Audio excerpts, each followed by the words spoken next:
Hi friends, welcome back to our channel. మరో కొత్త వీడియోతో మీ ముందుకు వచ్చాను. నేను చెప్పే విషయాన్ని మీరు ఊహించుకుంటూ ఈ వీడియో చూడండి ఫ్రెండ్స్. ఒక బస్సు నెమ్మదిగా కొండ అంచున ఉన్న చాలా చిన్న రోడ్డు మీద ముందుకు వెళ్తుంది.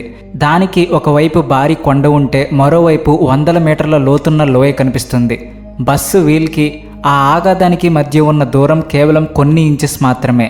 కిందకి చూస్తే లోయ అంతా తెల్లవారుజాము మంచుతో పూర్తిగా కప్పేసి ఉంది. కనీసం లోయ ఉన్నట్టు కూడా కనిపించట్లేదు.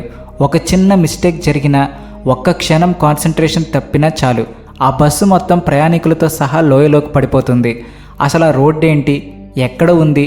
ఇలాంటి రోడ్డు ట్రాన్స్పోర్ట్ అదొక్కటేనా లేదా ఇంకా ఉన్నాయా? వీటి గురించి మీరు తెలుసుకోవాలి అంటే ఈ వీడియో మొత్తం పూర్తిగా చూసేయండి. అలాగే వీడియో చూసే ముందు ఇప్పటి వరకు ఎవరైనా మా ఛానల్ సబ్స్క్రైబ్ చేసుకోకుండా ఉంటే వెంటనే సబ్స్క్రైబ్ చేసుకోండి. అలాగే పక్కనే ఉన్న గంట సింబల్ యాక్టివేట్ చేసుకోండి. మేము అప్లోడ్ చేయగానే వీడియోస్ మీకు నోటిఫికేషన్స్ రూపంలో వస్తాయి. ఇక వీడియోలోకి వెళ్తే, ఇక్కడ ఒక ఆశ్చర్యకరమైన విషయం ఏమిటి అంటే, ఆ బస్సులో కూర్చున్న వాళ్ళు భయపడడం లేదు. వాళ్లకు ఇది అడ్వెంచర్ రైడ్ కాదు, ఇది ఏదైనా థ్రిల్ ఎక్స్పీరియన్స్ కూడా కాదు. వాళ్ళకి అది తమ ఇళ్లకు వెళ్ళడానికి ఉన్న ఏకైక మార్గం. కేవలం తమ ఇళ్లకు చేరుతున్నాము అనే ఆలోచన తప్ప భయం లేదు. మనం ప్రతిరోజు ఆఫీస్కి లేదా కాలేజ్కి వెళ్ళినంత ఈజీగా వాళ్ళు ఈ రోడ్డు మీద ప్రయాణిస్తూ ఉంటారు. ప్రపంచంలో ఇలాంటి రోడ్స్ చాలా ఉన్నాయి.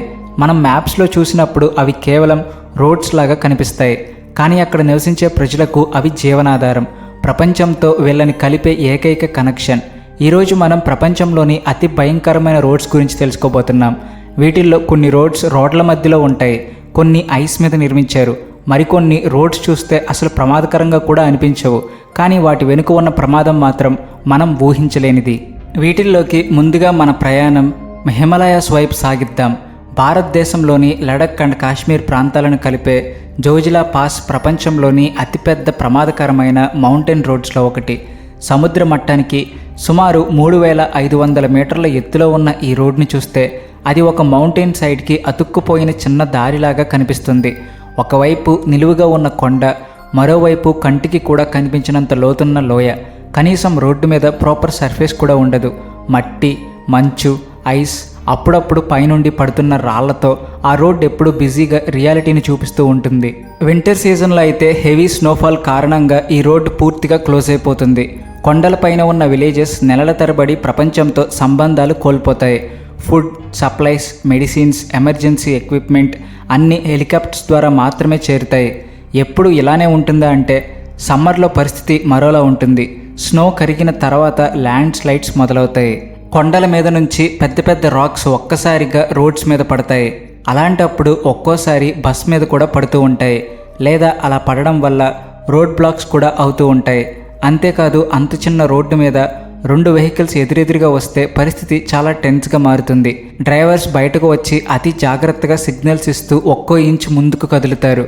ఎందుకంటే ఒక్క చిన్న తప్పు జరిగినా వెహికల్ నేరుగా లోయలోకి వెళ్ళిపోతుంది. అయినా కూడా అక్కడి లోకల్ డ్రైవర్స్ ఎలాంటి భయం లేకుండా ప్రతిరోజు ఈ రోడ్డు మీద ప్రయాణిస్తూ ఉంటారు. ఎందుకంటే వాళ్లకు ఇది రిస్క్ కాదు, రెస్పాన్సిబిలిటీ. ఇప్పుడు మరో రోడ్డు ట్రాన్స్పోర్ట్ అయిన సౌత్ అమెరికాలోని బొలివియాకి వెళ్దాం. ఇక్కడ ఉన్న నార్త్ యుంగస్ రోడ్ను ప్రపంచం డెత్ రోడ్ అని పిలుస్తుంది. ఈ పేరు వినడానికి డ్రమాటిక్గా అనిపించినా దాని వెనుక ఉన్న హిస్టరీ మాత్రం చాలా భయంకరంగా ఉంటుంది. ఈ రోడ్డు సుమారు 4000 మీటర్ల ఎత్తు నుంచి అమెజాన్ రెయిన్ ఫారెస్ట్ ప్రాంతాల వరకు ఉంటుంది. ఒకవైపు మౌంటైన్ ఉంటే మరోవైపు 600 మీటర్ల లోతున్న క్లిఫ్ ఉంటుంది. ఇందులో చాలా ప్రమాదకరమైన విషయం ఏమిటి అంటే, చాలా చోట్ల గార్డ్ రైల్స్ కూడా ఉండవు. వర్షం పడితే రోడ్డు మొత్తం బురదగా మారిపోతుంది. ఫాగ్ వచ్చిందంటే డ్రైవర్కి కొన్ని మీటర్ల దూరం వరకు ఏం కనిపించదు. ఒకప్పుడు ప్రతి సంవత్సరం ఈ రోడ్డు మీద 200 నుండి 300 మంది వరకు ప్రాణాలు కోల్పోయేవారని అంచనా. ఒకసారి అయితే ఎక్కువ మంది ప్యాసింజర్స్తో ఉన్న బస్ లోయలో పడిపోవడంతో 100 మందికి పైగా మరణించారు. దీంతో ప్రపంచవ్యాప్తంగా ఈ రోడ్డుకు మోస్ట్ డేంజరస్ రోడ్ అనే గుర్తింపు వచ్చింది. దాంతో ఇప్పుడు అక్కడ కొత్త హైవే నిర్మించారు. అయినా అడ్వెంచర్ లవర్స్ ఇప్పటికీ ఈ రోడ్డు మీద మౌంటైన్ సైక్లింగ్ చేయడానికి వస్తున్నారు. వాళ్లకు ఇది థ్రిల్, కానీ అక్కడి ప్రజలకు తమ అవసరాలకు అది జీవితంలో ఒక భాగం. మనం ఇప్పుడు చైనాలోని ఒక చిన్న విలేజ్ కథ తెలుసుకుందాం. హెనాన్ ప్రోవిన్స్లోని గ్యువాలింగ్ విలేజ్ ఒక భారీ మౌంటైన్పై భాగంలో ఉంది. ఒకప్పుడు అక్కడికి వెళ్ళడానికి ఒక చిన్న రాతినిచ్చిన లాంటి స్టెప్స్ మాత్రమే ఉండేవి. 720 మెట్లు ఉన్న ఆ స్టెయిర్ కేస్ పక్కనే లోయ ఉండేది. ప్రతిరోజు స్కూల్కి వెళ్ళే పిల్లలు, ఫార్మర్స్, పని మీద వెళ్ళే అందరూ అదే దారిని ఉపయోగించేవారు. ప్రభుత్వాన్ని ఎన్నోసార్లు రోడ్డు కోసం అడిగినా ఉపయోగం లేకపోయింది. చివరకు ఆ విలేజ్లో ఉన్న వాళ్ళే ఒక నిర్ణయం తీసుకున్నారు. మన రోడ్డు మనమే నిర్మించుకుందామని డిసైడ్ అయ్యారు. 1970లలో 13 మంది విలేజర్స్ తమ సుత్తులు, ఉలి మాత్రమే పట్టుకుని పర్వతాన్ని తవ్వడం స్టార్ట్ చేశారు. అక్కడ మోడర్న్ మెషినరీ లేదు, ఇంజనీర్స్ లేరు, భారీ ఎక్విప్మెంట్ అస్సలు లేదు. రోజు రోప్స్ సహాయంతో కొండకు వేలాడుతూ రాళ్లను కొడుతూ టన్నెల్ నిర్మించారు. కొంతమంది అలా చేసేటప్పుడు యాక్సిడెంట్స్లో ప్రాణాలు కూడా కోల్పోయారు. అయినప్పటికీ వాళ్ళు పని ఆపలేదు. 5 సంవత్సరాల తర్వాత గ్యువాలింగ్ టన్నెల్ పూర్తయింది. ఈ టన్నెల్ వల్ల ఆ విలేజ్ మొదటిసారిగా ప్రపంచంతో రోడ్ ద్వారా కనెక్ట్ అయింది. ఇప్పుడు దీనిని చాలామంది 8th wonder of the world అని కూడా పిలుస్తున్నారు. ఎందుకంటే ఇది టెక్నాలజీ వల్ల కాదు, డిటర్మినేషన్ వల్ల నిర్మించబడింది. ఇప్పుడు మరో ప్రమాదకరమైన రోడ్ ట్రాన్స్పోర్ట్ అయిన యూరోప్లోని నార్వేకి వెళ్దాం. ఇక్కడ ఉన్న ట్రాల్స్టిగెన్ రోడ్ ప్రపంచంలోనే అతిపెద్ద బ్యూటిఫుల్ రోడ్స్లో ఒకటి. 11 హెయిర్ పిన్ టర్న్స్, భారీ waterfalls, snow covered mountains ఇవన్నీ కలిసి పోస్ట్ కార్డ్ లాంటి సీనరీని సృష్టిస్తాయి. ప్రతి సంవత్సరం లక్షలాది టూరిస్ట్స్ ఈ రోడ్డుని చూడడానికి వస్తారు. కానీ ఇలా రావడం వల్లే ప్రమాదాలు జరుగుతున్నాయి అని మీకు తెలుసా? ఏంటి, నమ్మట్లేదా? నిజమండి. చాలామంది డ్రైవర్స్ అక్కడ ఉన్న ఆ అద్భుతమైన సీనరీని చూస్తూ రోడ్డు మీద కాన్సన్ట్రేషన్ చేయలేకపోతున్నారు. అసలే రోడ్డు చాలా చిన్నగా ఉంటుంది. కొన్ని టర్న్స్లో పెద్ద పెద్ద బస్సెస్, ట్రక్స్ వెనక్కి వెళ్ళి తిరగాల్సి వస్తుంది. అలాంటప్పుడు ప్రమాదాలు జరుగుతున్నాయి. అంతేకాదు, వర్షాల టైంలో వాటర్ ఫాల్ నుంచి వచ్చే పొగ, మంచు కారణంగా రోడ్డు చాలా స్లిప్పరీ అవుతుంది. అదే సమయంలో పైనుంచి రాక్స్ పడే ప్రమాదం కూడా ఉంటుంది. ఇలాగే ఒకసారి ఒక భారీ రాక్ నేరుగా వచ్చి ఒక వెహికల్ మీద పడింది. అంతే, అందులోని ప్రయాణికులు అక్కడికక్కడే చనిపోయారు. ఇలాంటి రోడ్స్ మనకు ఒక విషయం నేర్పుతున్నాయి. బ్యూటీ అండ్ డేంజర్ కొన్నిసార్లు ఒకే చోట ఉంటాయి. నెక్స్ట్ మనం పాకిస్తాన్ అండ్ చైనాని కలిపే కరకోరం హైవే వైపు వెళ్దాం. దీనిని వరల్డ్స్ హైయెస్ట్ ఇంటర్నేషనల్ హైవే అని పిలుస్తారు. సుమారు 4700 మీటర్ల ఎత్తులో ఉన్న ఈ రోడ్డు నిర్మించడానికి దాదాపు 20 సంవత్సరాలు పట్టింది. కన్స్ట్రక్షన్ టైంలో వేలాది వర్కర్స్ పనిచేశారు. అందులో సుమారు 1000 మంది వరకు ల్యాండ్ స్లైడ్స్, మంచు తుఫాన్లు అండ్ యాక్సిడెంట్స్ కారణంగా ప్రాణాలు కోల్పోయారని చెప్తారు. ఈ హైవే కేవలం రోడ్డు కాదు, ఇది ఇంజనీరింగ్ వండర్. ఇక్కడ ఆక్సిజన్ చాలా తక్కువగా ఉంటుంది.